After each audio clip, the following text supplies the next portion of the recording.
Salam sejahtera dan selamat pagi bagi kita semua. Saudara-saudari yang terkasih di dalam nama Yesus Kristus, sebelum kita mengawali aktivitas kita sepanjang satu hari ini, kita terlebih dahulu berdoa. Mari kita bersatu di dalam doa. Kasih karunia dan damai sejahtera dari Allah Bapa dan dari anaknya Yesus Kristus menyertai kita. Amin. Saudara-saudari yang terkasih di dalam nama Yesus Kristus, firman Tuhan untuk kita pada hari ini, pada hari Kamis tanggal 21 September tahun 2023 yang tertulis pada 1 Tesalonika 1 ayatnya yang kedua, atau surat kiriman Rasul Paulus yang pertama kepada jemaat Tesalonika pasal yang pertama ayatnya yang kedua. Demikian firman Tuhan, kami selalu mengucap syukur kepada Allah karena kamu semua dan menyebut kamu dalam doa kami. Sekali lagi saya bacakan, kami selalu mengucap syukur kepada Allah karena kamu semua dan menyebut kamu dalam doa kami. Demikian firman Tuhan. Saudara-saudari yang terkasih di dalam nama Yesus Kristus, doa adalah merupakan suatu napas kehidupan bagi orang yang percaya kepada Tuhan.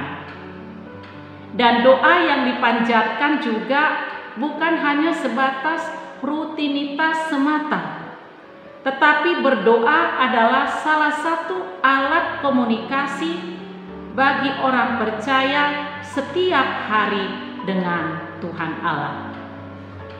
Rasul Paulus dan teman sepelayanannya dalam memberitakan Injil selalu mendoakan jemaatnya supaya jemaat yang ia layani terus bertumbuh dan berkembang.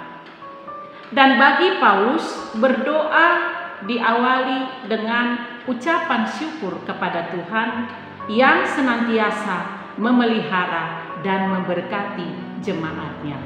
Artinya, doa tidak pernah berhenti yang dilakukan oleh Rasul Paulus kepada jemaat Tuhan yang ada di Tesalonika.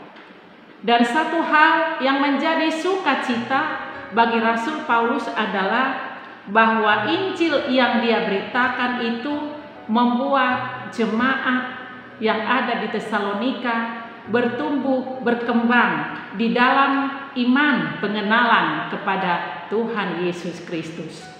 Ini merupakan suatu sukacita yang sangat besar bagi Rasul Paulus karena dia melihat buah iman yang bertumbuh berkembang dari jemaat yang ada di Tesalonika. Itulah yang menjadi rasa syukur bagi Rasul Paulus, sehingga dia terus-menerus selalu mendoakan dan menyebut jemaat yang ada di Tesalonika, menyebut mereka selalu di dalam doanya.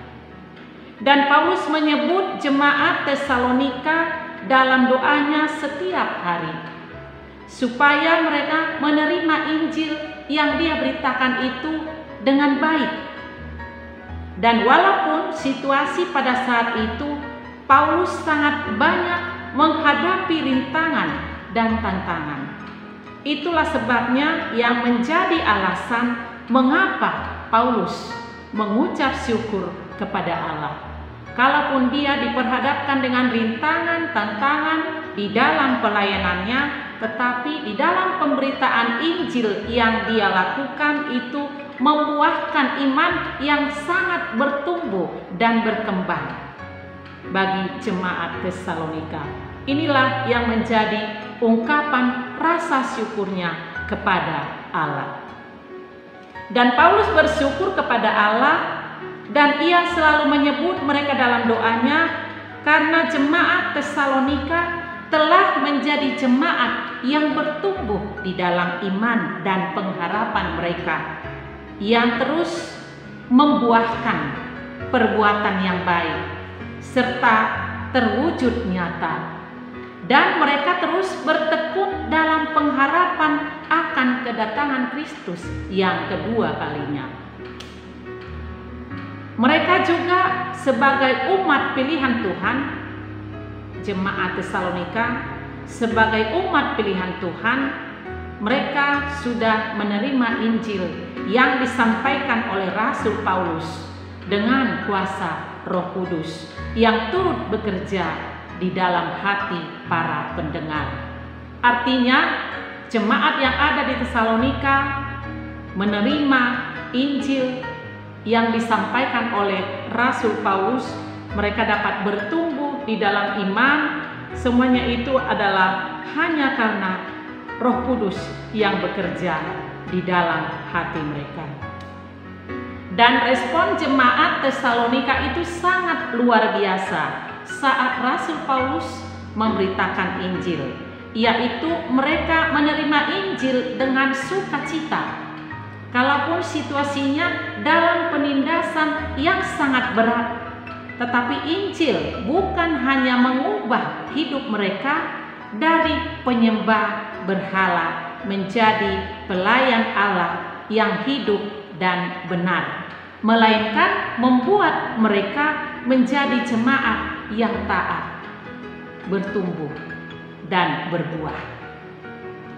Oleh karena itu, dalam memberitakan Injil, Rasul Paulus juga sering mengalami penganiayaan. Hal yang sama juga dihadapi oleh Rasul Paulus, juga yang dihadapi oleh jemaat yang ada di kota Tesalonika. Tetapi meskipun Rasul Paulus dan jemaat Tesalonika diperhadapkan dengan tantangan yang berat, dengan anugerah Tuhan, Paulus tetap berani datang memberitakan Injil ke jemaat Tesalonika. Artinya tidak mengurangi semangatnya di dalam pemberitaan Injil. Oleh karena itu, kedatangan Paulus ke kota Tesalonika adalah tidak sia-sia, karena Injil yang diberitakannya bertumbuh, berkembang di hati jemaat Tesalonika. Saudara-saudari yang terkasih di dalam nama Yesus Kristus, mengapa jemaat Tesalonika menyambut Injil yang Paulus beritakan saat itu? Yakni karena Paulus memberitakan Injil dengan murni. Tidak ada unsur lain ataupun tipu daya dan motivasi yang tersembunyi. Paulus menyadari bahwa Tuhan Allah memanggil dia dan mempercayakan tugas panggilan kepadanya. Ia memberitakan Injil bukan untuk mendapatkan satu pujian dan bukan untuk mencari keuntungannya, melainkan motivasi dia yang sebenarnya adalah hanya untuk menyenangkan hati Tuhan. Kalaupun dia bersukacita, sangat bersyukur melihat pertumbuhan iman yang ada di jemaat Tesalonika, tetapi lebih dari itu, dia menjalankan tugas panggilan itu dengan satu motivasi untuk menyenangkan hati Tuhan. Saudara-saudari yang terkasih di dalam nama Yesus Kristus, demikian kita juga yang telah mendengarkan firman Tuhan pada pagi hari ini, kiranya Tuhan yang memenuhi kita dengan roh-Nya. Kiranya roh Tuhan ikut bekerja, memenuhi hati dan pikiran kita, sehingga setiap firman Tuhan yang kita dengarkan, kita juga bisa bertumbuh, berkembang akan iman kepada Tuhan Yesus melalui kesetiaan kita kepada Tuhan Yesus sampai pada akhirnya. Apapun yang kita hadapi di dalam suka maupun duka, mari kita senantiasa ikut Tuhan yang selalu menyertai dan menjaga, memelihara hidup kita. Amin. Kita berdoa.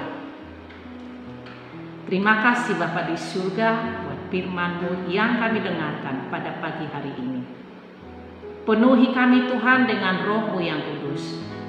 Biarlah Roh-Mu yang turut bekerja di dalam hati dan pikiran kami, sehingga firman-Mu yang kami dengarkan membuat kami bertumbuh di dalam pengenalan kami yang lebih dalam kepada Engkau ya Bapa, sebagai sumber berkat sukacita di dalam kehidupan kami.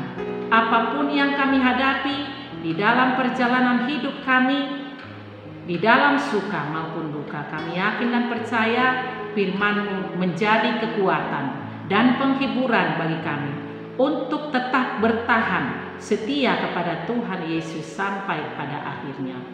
Bapa di dalam surga, kami serahkan hidup kami sepenuhnya dalam tangan pengasihan-Mu. Kami juga berdoa buat seluruh jemaat-Mu dan kami semua yang melakukan aktivitas kami. Biarlah Tuhan yang selalu campur tangan, dan biarlah bimbing kami, tuntun kami Tuhan di dalam perjalanan hidup kami, dan di dalam melakukan setiap rencana dan pekerjaan kami. Biarlah Tuhan yang selalu membimbing kami agar setiap pekerjaan yang kami lakukan berkenan di hadapan Tuhan. Bapa di surga, Engkau juga berikan kesehatan yang sempurna bagi kami semua, seluruh jemaat-Mu, agar di dalam perjalanan hidup kami selalu sukacita dan selalu ketergantungan yang penuh kepadamu saja, apapun yang kami hadapi dalam perjalanan hidup kami. Kami serahkan hidup kami seutuhnya hanya dalam tangan pengasihan-Mu, dan kami mohon ampun kepada Tuhan akan dosa dan kesalahan kami. Ampuni kami ya Bapa, agar kami layak di hadapan-Mu. Terima dan sempurnakan doa kami yang kami sampaikan dalam satu nama, Anak-Mu Yesus Kristus Tuhan dan Juru Selamat kami. Anugerah daripada Tuhan kita Yesus Kristus, kasih setia Allah Bapa, dan persekutuan Roh Kudus kiranya menyertai kamu sekalian. Amin. Saudara-saudari yang terkasih di dalam nama Yesus Kristus, selamat melanjutkan aktivitas sepanjang satu hari ini. Tuhan Yesus memberkati kita. Salam sehat.